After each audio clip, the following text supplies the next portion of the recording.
বাংলার ঘরে যখন নতুন অতিথি আসে তখন বাড়ির সবাই মিলে আনন্দে মেতে ওঠেন।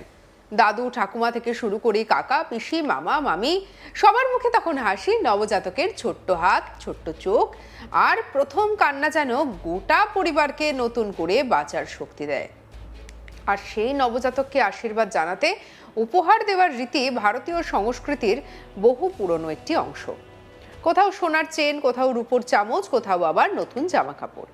কিন্তু যদি সরকার নিজেই পরিবারের একজন হয়ে যায়, যদি সরকার নিজেই বলে যে এই শিশু শুধু তোমাদের নয়, এই শিশু আমাদেরও, তখন গল্পটা আর শুধু একটি সরকারি প্রকল্পের মধ্যে সীমাবদ্ধ থাকে না। তখন সেটি হয়ে ওঠে আবেগ, সংস্কৃতি এবং সামাজিক বার্তার এক অনন্য মেলবন্ধন। ঠিক এমনই এক ব্যতিক্রমী উদ্যোগ নিয়ে এখন দেশ জুড়ে আলোচনা শুরু হয়েছে। কারণ এবার নবজাতকের জন্মের আনন্দকে আরও একটু সোনালি করে তুলতে এগিয়ে এসেছে সরকার। শুধু স্বাস্থ্যসেবা বা আর্থিক সাহায্য নয়, জন্মের মুহূর্তেই শিশুর হাতে তুলে দেওয়া হবে সোনার উপহার। শুনতে অবাক লাগলেও এটাই বাস্তব। আর এই উদ্যোগের কেন্দ্রে রয়েছে এক জনপ্রিয় মুখ্যমন্ত্রী, যাকে বহু মানুষ স্নেহ করে মামা বলেও ডাকেন, বলেন মুখ্যমন্ত্রী মামা। একটা সময় ছিল যখন রাজনৈতিক নেতাদের জন্মদিন উপলক্ষে বিভিন্ন দল নিজেদের উদ্যোগে সরকারি হাসপাতালে জন্মানো শিশুদের সোনার আংটি বা ছোটখাটো উপহার দিত। কিন্তু সেই উদ্যোগ ছিল একদিনের, প্রতীকী বা সীমিত। এবার সেই ধারণাকেই একেবারে সরকারি প্রকল্পের রূপ দেওয়া হয়েছে। অর্থাৎ কোনো রাজনৈতিক অনুষ্ঠান নয়, কোনো বিশেষ প্রচার নয়, বরং সরকারের স্থায়ী কল্যাণমূলক কর্মসূচি হিসেবেই চালু হয়েছে এই উদ্যোগ। এবার আসা যাক কোথায় হয়েছে এই ঘটনা। দক্ষিণ ভারতের অন্যতম বড় রাজ্য তামিলনাড়ুতে চালু হতে চলেছে থাই মামান গোল্ড রিং স্কিম। এই প্রকল্পের মাধ্যমে সরকারি হাসপাতালে জন্ম নেওয়া প্রতিটি শিশুকে উপহার হিসেবে দেওয়া হবে 1 গ্রাম ওজনের সোনার আংটি। আর এই প্রকল্পের পিছনে রয়েছেন রাজ্যের মুখ্যমন্ত্রী, যাকে সমর্থকরা ভালোবেসে মুখ্যমন্ত্রী মামা বলে রাখেন। তিনি ইতিমধ্যেই প্রশাসনকে দ্রুত টেন্ডার প্রক্রিয়া শুরু করার নির্দেশও দিয়েছেন।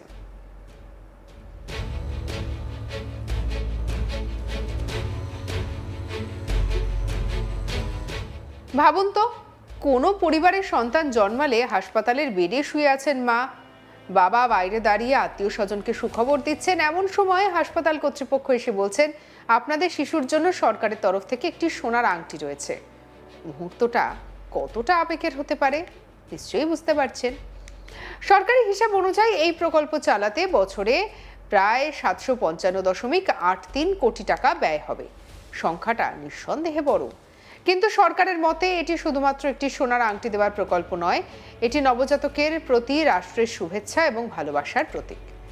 এই প্রকল্পের একটি সাংস্কৃতিক ভিত্তিও রয়েছে। দক্ষিণ ভারতীয় সমাজে থাই মামান শির নামে একটি বিশেষ প্রথা আছে।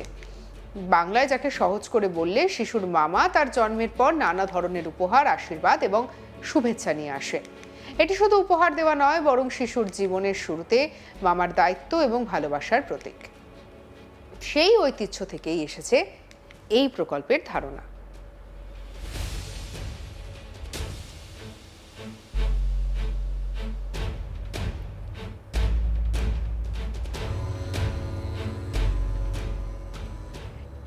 সেই ঐতিহ্য থেকেই এসেছে এই প্রকল্প, যেখানে সরকার নিজেই প্রতীকীভাবে মামার ভূমিকায় অবতীর্ণ হচ্ছে। অর্থাৎ রাষ্ট্র বলছে, তোমার জন্মের আনন্দে আমরাও শরিক, তোমাকে স্বাগত জানাতে আমরা একটি উপহার নিয়ে এসেছি। এই ধারণার মধ্যে এক ধরনের মানবিক বার্তা রয়েছে। কারণ সাধারণত সরকারকে আমরা দেখি রাস্তা তৈরি করতে, স্কুল বানাতে, হাসপাতাল চালাতে বা বিভিন্ন ভাতা দিতে। কিন্তু এখানে সরকার নিজেকে পরিবারের একজন সদস্য হিসেবে কল্পনা করছে। রাজনৈতিক মতাদর্শ যাই হোক না কেন, এই আবেগঘন ভাবনাটি অনেকের মন জয় করেছে। প্রকল্প অনুযায়ী 2026 সালের 22শে জুন থেকে সরকারি হাসপাতালে জন্মানো সব শিশু এই সুবিধার আওতায় আসবে। অর্থাৎ ওই তারিখের পর জন্ম নেওয়া প্রতিটি নবজাতক 1 গ্রাম করে সোনার আংটি পাওয়ার অধিকারী হবে। যদিও প্রকল্পটির আনুষ্ঠানিক সূচনা হবে 15ই সেপ্টেম্বর 2026। বিশেষজ্ঞদের মতে এই উদ্যোগে আরও একটি গুরুত্বপূর্ণ দিক রয়েছে। অনেক পরিবার এখনো সরকারি হাসপাতালের পরিবর্তে অন্যত্র সন্তান জন্মদানের কথা ভাবেন।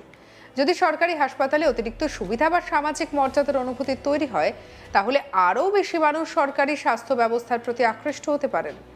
এই সোনার আংটির আর্থিক মূল্য যতই হোক, তার প্রতীকী মূল্য অনেক বেশি। কারণ শিশুর জীবনের প্রথম সরকারি উপহার হিসেবে এই স্মৃতির অংশ হয়ে থাকবে। বহু বছর পরে হয়তো সেই শিশু বড় হয়ে জানতে পারবে তার জন্মের সময় সরকার তাকে স্বাগত জানিয়ে একটি সোনার আংটি উপহার দিয়েছিল।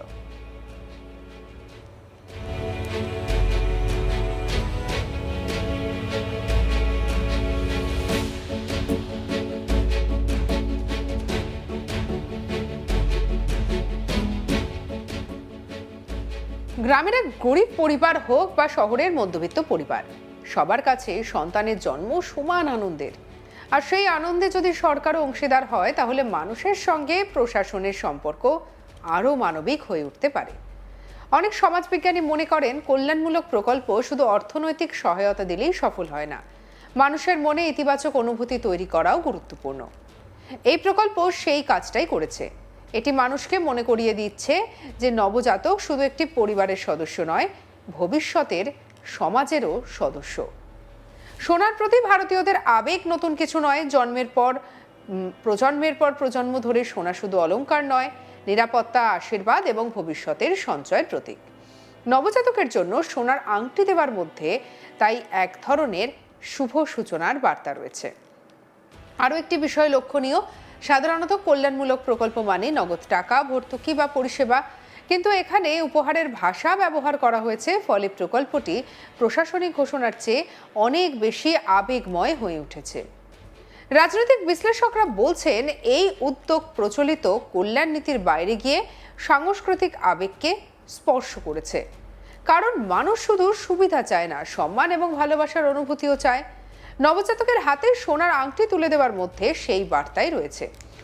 যখন একটি শিশুর জন্ম হয়, তখন সে কোনো রাজনৈতিক দল, ধর্ম, ভাষা বা শ্রেণীর প্রতিনিধি নয়, সে শুধুই একটি নতুন জীবন। আর এই প্রকল্প সেই সার্বজনীন বার্তাকে সামনে এনেছে। সরকারি হাসপাতালে জন্মালে সব শিশু সমানভাবে এই সুবিধা পাবে। অনেক বাবা মা হয়তো সেই আংটি সারা জীবন যত্ন করে রেখে দেবেন। কেউ হয়তো শিশুর প্রথম জন্মদিনে সেটি পরিয়ে ছবিও তুলবেন। কেউ আবার বড় হবার পর সন্তানকে দেখিয়ে বলবেন, তুমি জন্মানোর দিনে এই উপহার পেয়েছিলে। ভাবতে ভালো লাগে, কোনো শিশুর জীবনের প্রথম সম্পদ হতে পারে ছোট্ট সোনার আংটি। আর তার থেকেও বড় কথা, সেই আংটির সঙ্গে জড়িয়ে থাকবে একটি শুভেচ্ছা, পৃথিবীতে তোমাকে স্বাগত। বর্তমানে যখন খবরের শিরোনামে প্রায় সংঘাত, বিরোধ বা রাজনৈতিক তর্ক দেখা যায়, তখন এমন একটি খবর মানুষের মুখে হাসি ফোটায়। সঙ্গে রাখুন আজ তাক বাংলাকে। আরও অন্যান্য খবরের জন্য সাবস্ক্রাইব করতে ভুলবেন না।